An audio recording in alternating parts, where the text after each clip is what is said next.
Ela é uma doença degenerativa e ainda irreversível. Mal de Alzheimer é o tema do Saúde em Prática de hoje. Há formas de detectá-la precocemente? Veja as possíveis causas e o que ocorre no cérebro de quem tem a doença. Essas e outras questões sobre Alzheimer você confere no Saúde em Prática, que começa agora.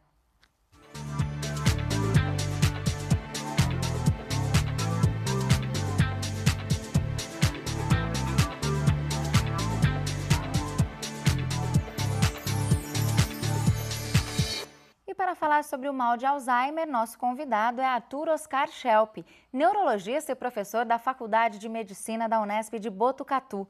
Doutor Arthur, obrigada pela sua presença aqui no Saúde em Prática, é um prazer recebê-lo. Eu agradeço o convite e é uma oportunidade de conversar sobre uma doença que preocupa muito a sociedade e as pessoas da família e as pessoas que têm a doença. Com certeza. Para a gente já entrar então no mundo aí do mal de Alzheimer, entender um pouquinho melhor a doença, doutor, Arthur, o que ocorre no cérebro de quem tem Alzheimer? Então, Juliana, a doença de Alzheimer é uma doença que ocorre em pessoas com mais idade, né? Pessoas mais velhas.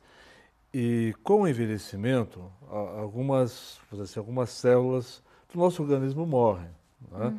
E às vezes algumas células morrem antes, outras morrem depois, né? Sim. Quando as células do cérebro, que estão relacionadas com memória principalmente, começam a parar de funcionar ou até morrem, começam a existir os sintomas da doença de Alzheimer. Arthur, e o que é que está por trás do aparecimento do Alzheimer? Quais os possíveis fatores levam ao seu surgimento? É só o envelhecimento mesmo? O envelhecimento é um fator importante, mas é claro que existem muitos outros fatores, né? E existem fatores, vamos dizer assim, de predisposição individual para ter a doença, né? Uma predisposição genética para ter a doença, né? Mas hoje em dia a gente valoriza muito outros fatores que são muito importantes e que estão certamente ligados ao aparecimento da doença. Ou seja, o uso abusivo do álcool, o fumo, a falta de cuidado com hipertensão arterial, com cuidado de gordura no sangue, lipídio alto, colesterol alto, né? E falta de exercício físico, sedentarismo, obesidade, são todos fatores que estão diretamente ligados com maior chance de ter a doença. Bom, a nossa equipe de produção foi conhecer a dona Zoraide, que cuida da mãe com Alzheimer. Então a gente vai ver agora a primeira parte desta conversa. Minha mãe era uma pessoa muito trabalhadeira, muito assim esforçada, não era de preguiça, de encostar, ela era muito ativa, super ativa. Foi após a morte do meu padrasto, aí ela começou a ficar muito triste, muito depressiva. O padrasto faleceu num ano, no outro faleceu meu irmão, de repente, com um infarto fulminante, aí piorou mais ainda. Quando estava fazendo tratamento da depressão, ela começou com muito esquecimento das coisas. Aí foi assim, acelerando os esquecimentos, perdendo, começar a falar uma coisa, depois ia falando outra. Na minha família, até onde eu sei, não tem ninguém com Alzheimer. Eu tenho medo de ter Alzheimer. Tanto é que eu já estou me prevendo, estou tomando remédio. E assim que minha mãe melhorar, ficar bem melhor mesmo, eu vou começar a fazer atividade para usar meu cérebro para que não venha acontecer isso, porque é muito triste isso aí. Doutor Arthur, a gente viu aí a dona Zoraide dizendo que tem medo também de desenvolver a doença. O Alzheimer, ele tem componentes hereditários? Tem, Juliana, tem componente hereditário, mas não são todos os casos. E essa, vamos dizer assim, essa predisposição genética para ter a doença, ter sintomas da doença, é muito diferente de indivíduos para indivíduos. Tem indivíduos que têm muita chance de ter a doença, outros têm uma pequena chance de ter a doença, né? Então, o caráter hereditário, ele não só existe, como muda muito também o tipo de herança e a chance maior ou menor de ter a doença. Entendi. Agora, fatores emocionais como depressão e traumas podem estar associados ao surgimento da doença? A dona Zoraide até comentou que ela sentiu que isso talvez possa ter ajudado. No caso da dona Zoraide, na verdade, assim, vamos dizer assim, os primeiros sintomas da doença foram compreendidos, foram interpretados como depressão, né? Até um tempo atrás, alguns psiquiatras, principalmente, falavam em pseudodepressão, né? pseudodemência. Então, como se não fosse realmente uma depressão verdadeira ou não fosse uma demência, né?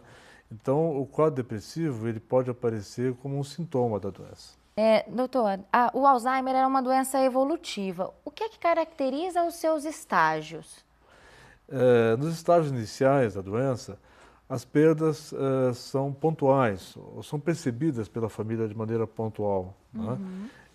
Por exemplo, dificuldade de trabalhar com algumas coisas cotidianas do nosso mundo hoje, por exemplo, caixa eletrônico, manuseio de objetos eletrodomésticos no domicílio, né?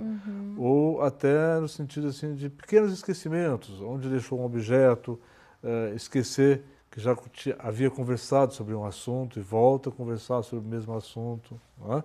E uma coisa interessante, eu vou aproveitar até o exemplo que vocês me deram, essa senhora que tem o diagnóstico de doença de Alzheimer, muitas vezes a doença é percebida justamente numa situação como aquela que foi mostrada de uma senhora que teve perdas, né? Primeiro morreu o marido, depois tem a perda de um filho, né?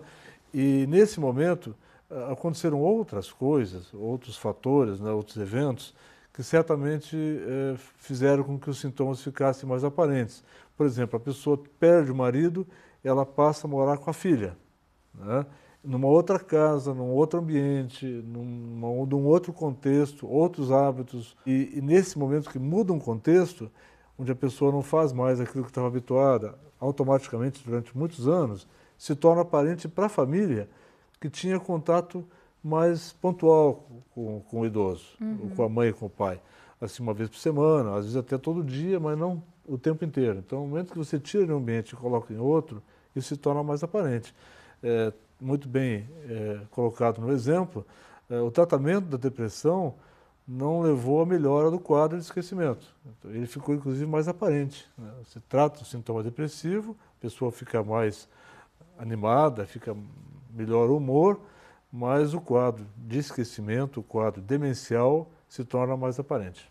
Bom, Arthur, agora a gente vai para um rápido intervalo e no próximo bloco você confere mais informações sobre a doença de Alzheimer. É daqui a pouco.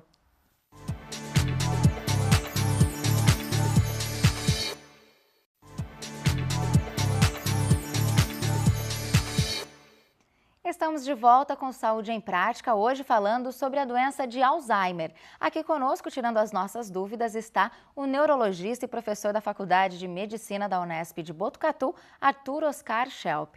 Arthur, continuando aqui o nosso bate-papo sobre o Alzheimer, em certa etapa da doença, a pessoa parece viver em um mundo paralelo.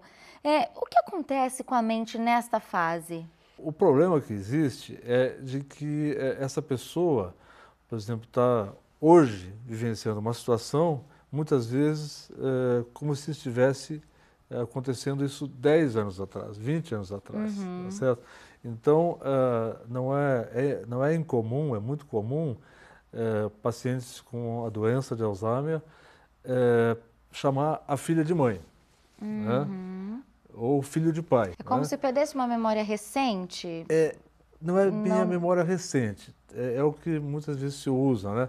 Você perde a sequência temporal dos eventos, né? Não existe mais filme, mais em fita, né? Tudo hoje é digital, mas é como se pegasse um filme antigo, né? E cortasse em vários pedaços e misturasse. Então você perde aquela sequência, você pega uma sequência lá do início e coloca no fim, e faz o contrário. Então fica muito confuso para a pessoa, entendeu? Porque os eventos perderam a sua sequência temporal, né? Desculpe eu lhe interromper. Assim, o que nós fazemos quando nós perdemos um objeto? Nós tentamos lembrar aonde nós estávamos antes. Onde que eu estava? Eu fui em tal lugar, eu conversei com tal pessoa, eu fiz tal coisa e depois eu coloquei o objeto. Então aí eu consigo lembrar onde eu coloquei o objeto porque eu faço um recordatório dos passos anteriores. A pessoa com doença de Alzheimer não consegue fazer isso. Ela tem muita dificuldade, não consegue fazer um histórico dos passos que antecederam aquilo que ela está tentando lembrar. Agora, Arthur, algumas pessoas que têm a doença de Alzheimer apresentam um comportamento agressivo também. Também faz parte desse contexto? Todas as doenças, né, principalmente doenças comportamentais, elas ocorrem em cima de um contexto que é o próprio indivíduo. Os indivíduos são diferentes, os indivíduos têm personalidades diferentes, têm papéis diferentes na sociedade, né? E a dificuldade que a pessoa tem, por exemplo, de ser compreendida, a dificuldade que a pessoa tem de reagir com as exigências do cotidiano, que a gente chama de cognição, isso pode gerar em alguns indivíduos, né, um comportamento de agressividade, de insatisfação, né? E é por isso que uma das coisas que se dá muita ênfase hoje é que quando um doente com doença de Alzheimer fala uma coisa assim que aparentemente é muito absurda, muito fora do tempo e do contexto, a gente deve conversar com ele como se estivesse acontecendo aquilo mesmo. Agora, todo mundo tenta prevenir, se preocupa com essa doença, né, Arthur? Exercitar o cérebro, por exemplo, palavras cruzadas, jogos de memória, isso pode ajudar a prevenir a doença de Alzheimer? Se a pessoa fizer só palavra cruzada, se ela fizer só exercício de memorização simples, ela está fazendo menos do que ela poderia fazer. Seria mais importante caminhar, né? Cuidar da saúde, cuidar da alimentação, né? Conversar com bastante pessoas, se integrar em grupos sociais maiores, né? Terceira idade, enfim, ou outras atividades, né? E aí, nesse momento, teria mais benefício para prevenir a doença do que sentar numa cadeira ociosamente fazendo exercício de memorização. Palavras cruzadas. Legal. Bom, doutor, agora a gente vai conferir a segunda parte da nossa conversa com a dona Zoraide, que cuida da mãe com Alzheimer. Vamos ver.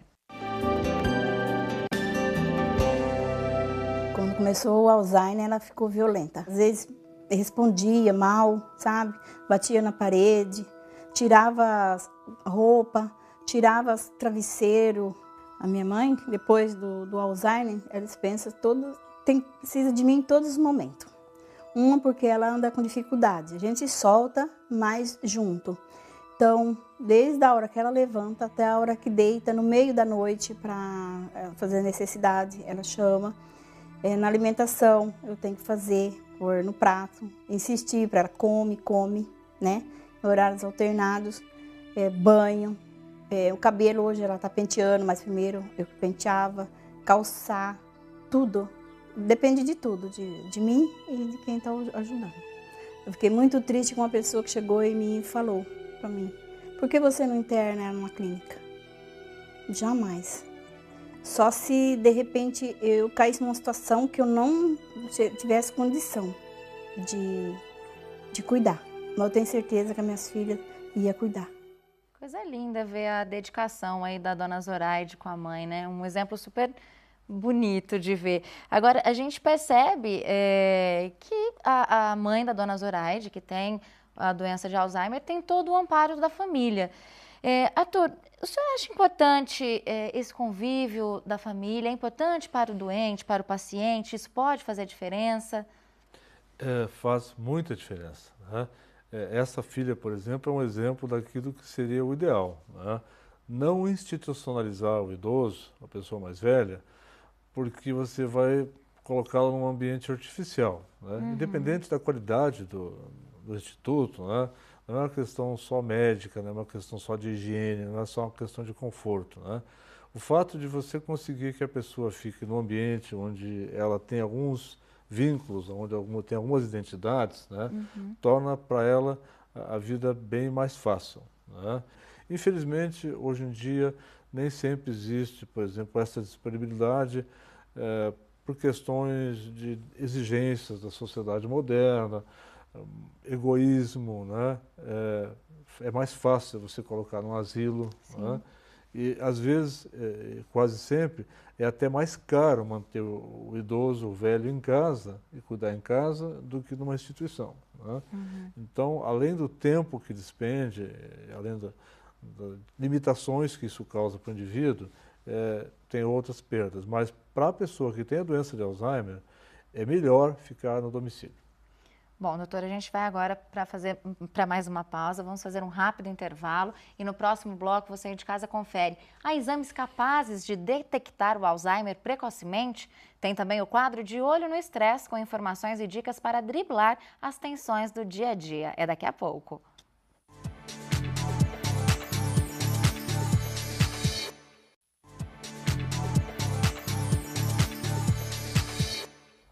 Saúde em Prática está de volta e aqui conosco está o neurologista e professor da Faculdade de Medicina da Unesp de Botucatu, Arthur Oscar Schelp, nos esclarecendo sobre doença de Alzheimer. Mas antes de prosseguir, o que te relaxa depois de um dia daqueles? Começa agora o De Olho no Estresse.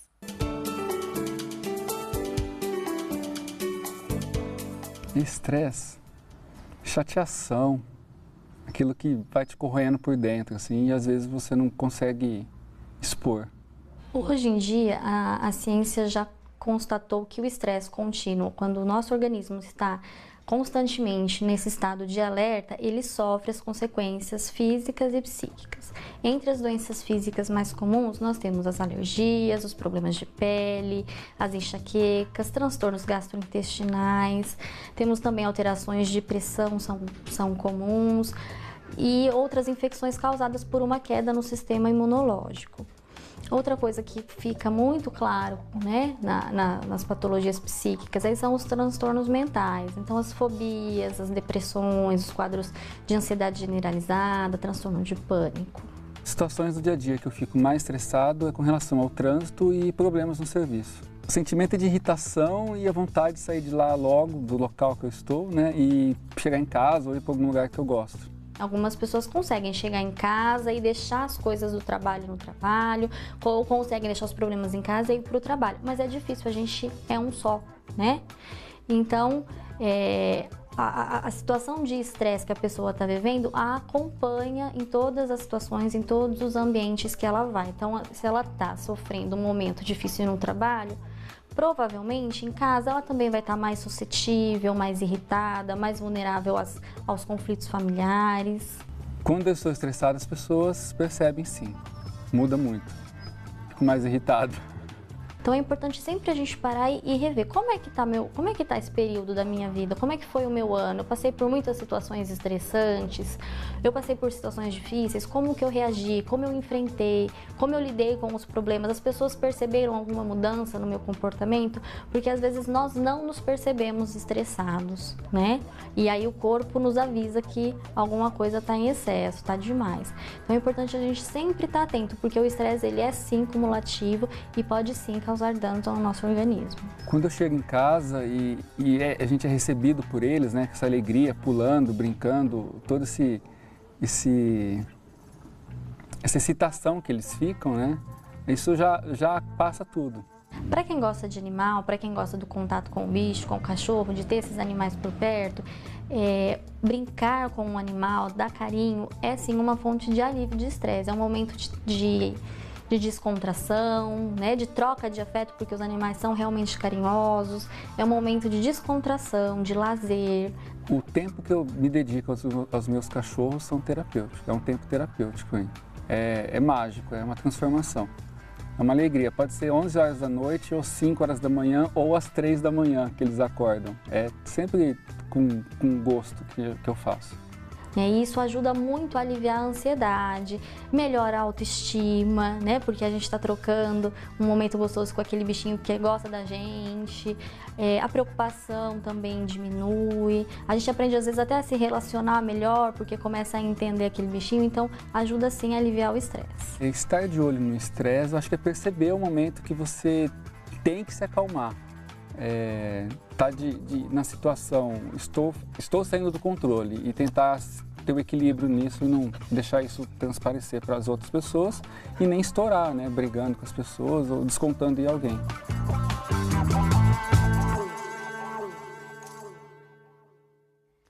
Muito legal o quadro de hoje. O importante é sempre buscar formas de desconectar das tensões diárias, né? Agora, Arthur, voltando ao nosso tema de hoje, há exames capazes de detectar o Alzheimer precocemente? Nos Estados Unidos, por exemplo, já é disponível um teste que demora 5 minutos e dá um resultado com uma relativa segurança sobre a probabilidade maior ou menor de o indivíduo desenvolver a doença de Alzheimer.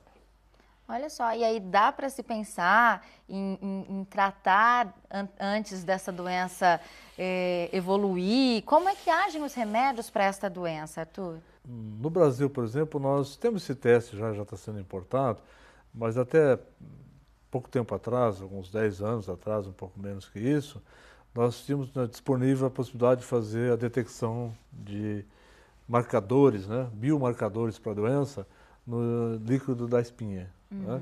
Hoje a gente já consegue fazer isso com sangue, já consegue fazer com outros, né, outros fluidos corporais. Né? Os remédios que nós temos hoje não são preventivos para a doença. Tá?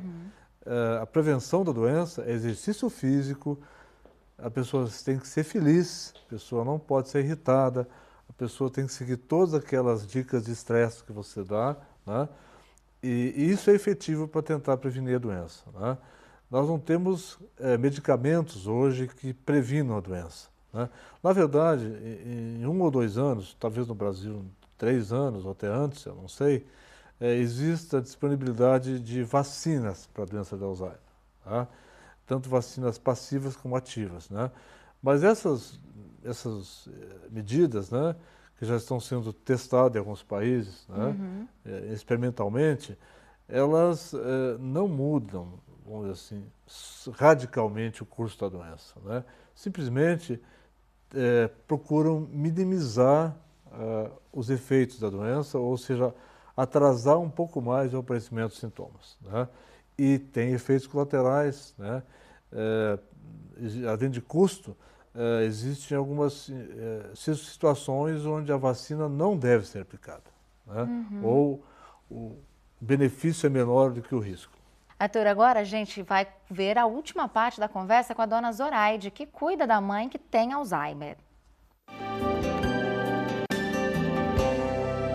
Quando ela começou a tomar o remédio para o Alzheimer, ela ficou muito mole, ficou desgovernada. Mas o remédio era para isso, porque ela estava agressiva, querendo sair, querendo correr, e ela não podia. Então já era para isso, mas a médica já avisou que depois, com o tempo, o corpo ia se acostumando, se adaptando e ia regularizar. E é o que aconteceu. Quando ela não come bem o arroz e o feijão e a mistura que eu sei que é o básico, legumes, eu dou suplemento para não fazer falta, que a nutricionista me encomendou. No começo, eu fiquei meio que depressiva também. Eu chorava muito. Eu sofro de ver ela assim, mas já estou mais que conformada, um pouco mais conformada. Aproveitando o exemplo que vocês me colocaram, né, lembrar de que a pessoa não deve ficar triste. Essa filha tem que ficar feliz, né, de que ela está conseguindo dar um apoio para a mãe nesse momento. Com certeza. Né? E é o melhor apoio que existe.